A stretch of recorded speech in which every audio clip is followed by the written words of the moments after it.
Hi friends, అందరికీ నమస్కారం. Friends, మరో ఘోర విషాదం. 254 మంది కన్నుమూత, వందలాది మందికి తీవ్ర గాయాలు.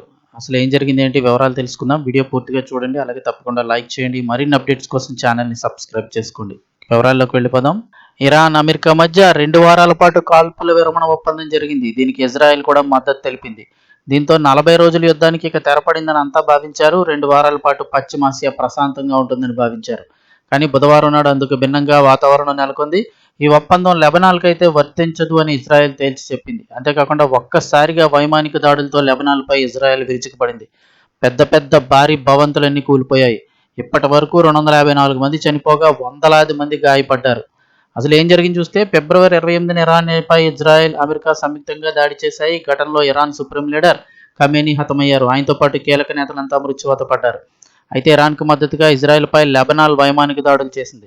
దీంతో ప్రతీకారంగా హిజ్బుల్లా ఉగ్రవాదుల లక్ష్యంగా దక్షిణ లెబనాన్పై ఇజ్రాయెల్ దాడులు చేస్తోంది.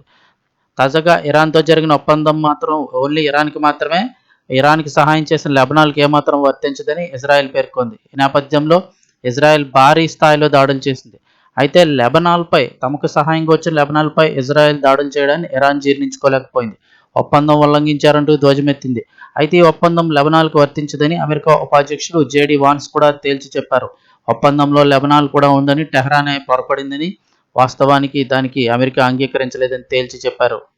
ఇదిలా ఉంటే లెబనాన్పై ఇజ్రాయెల్ దాడులను పలు దేశాలు తీవ్రంగా ఖండించాయి. ఫ్రాన్స్ అధ్యక్షుడు మక్రాన్, స్పెయిన్ ప్రధానమంత్రి పెడ్రో సాంచెజ్ కూడా ఖండించారు. ఇజ్రాయెల్ దాడులతో లెబనాన్లో 5 మంది నిరాశ్రయులయ్యారని ఐక్యరాజ్యసమితి తెలిపింది.